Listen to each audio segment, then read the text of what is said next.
Welcome to the Deeper Dive, the show that unpacks the why behind the market's what. I'm your host, Alex. And I'm Ben. It's fantastic to be with you. Today, we're exploring a silent but massive event that just reshaped the portfolios of millions of investors. Hmm, The December 2025 rebalancing of the world's most diversified investment. we're talking about the Vanguard Total World Stock ETF, ticker VT. For anyone new to it, think of VT as a single key that unlocks the entire global stock market. Right. It holds an incredible 10,000 plus stocks from the biggest giants to tiny companies in emerging markets. It's the definition of a set it and forget it investment. But the global economy is anything but static. Yeah, Companies rise and fall, and to stay true to its mission, the ETF has to adapt. This rebalancing is like an automatic gardener. okay. It prunes the overgrown plants and giving more light to the smaller ones. And this end-of-year rebalancing is telling a fascinating story. Ben, what's the headline that jumps out from the new data? The headline, in bright flashing neon lights, is the breathtaking scale of big tech. Alex, as of this rebalance, NVIDIA is now officially the single largest public company on the planet. Wow, It makes up nearly 4% of this entire global fund. it's truly hard to comprehend that scale. One company representing 4 cents of every dollar in the global stock market. Yeah. It's followed by the usual titans, Apple and Microsoft, both well over 3% each.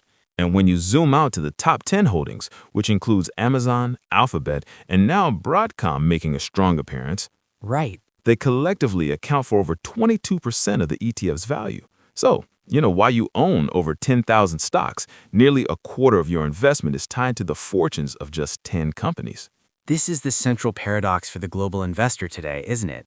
On one hand, this concentration is just a reflection of reality. These firms have been immensely successful. Hmm? But on the other, it challenges the very idea of diversification.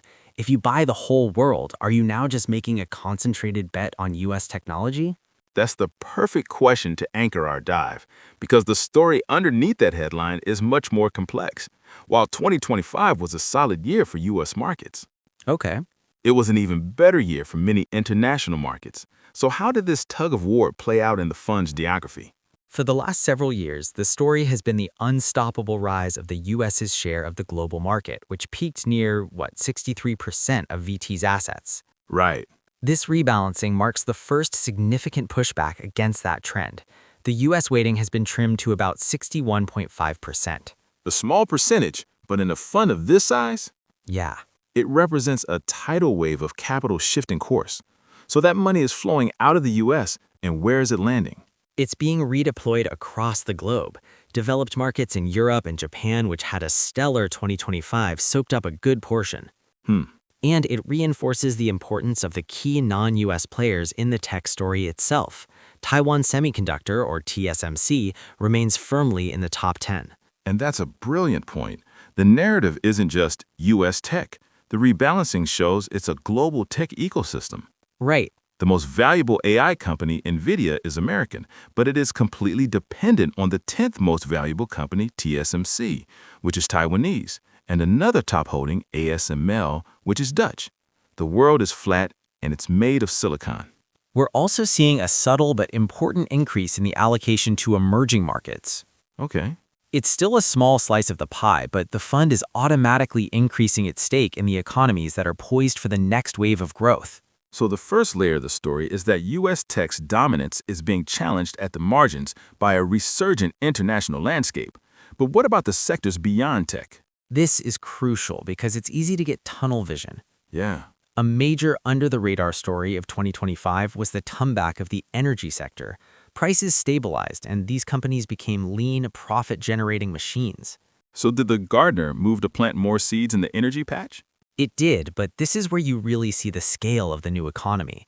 The fund did increase its weighting in companies like ExxonMobil, Okay. but the entire energy sector now makes up just about 5% of the fund.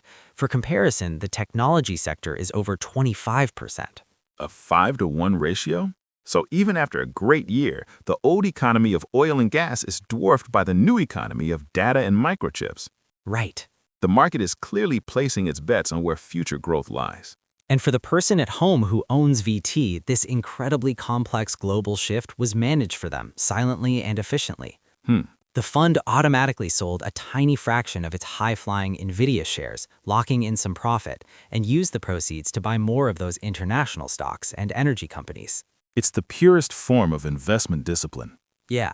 It forces you to rebalance away from your winners, which is emotionally the hardest thing for an investor to do. It's all done for you at an ultra-low cost. It brings us right back to our show's mission. The what is that global markets performed well in 2025. Right. But the why, the deeper story, is a tale of AI-fueled concentration, a broadening of global growth, and a reordering of economic sectors. This VT rebalancing is where you see all those narratives intersect. It's the market telling its own story in the most honest way possible. Yeah. It's what we've called fragile confidence, immense confidence in a select few champions, balanced by a growing need to look for growth in every corner of the globe. It's a portfolio that is, paradoxically, more concentrated at the top, yet just as diversified underneath as it's ever been. Exactly. And the challenge for every investor heading into 2026 is navigating that contradiction. And on that note, we want to leave our listeners with a question to reflect on, as we always do. Let's hear it. Now, here's a question we'd like you to think about. The Vanguard Total World Stock ETF was created as the ultimate tool for diversification. Right. But with the top 10 companies now commanding nearly a quarter of its value, what does this tell us about the nature of the global economy and where will true diversification have to come from in the years ahead?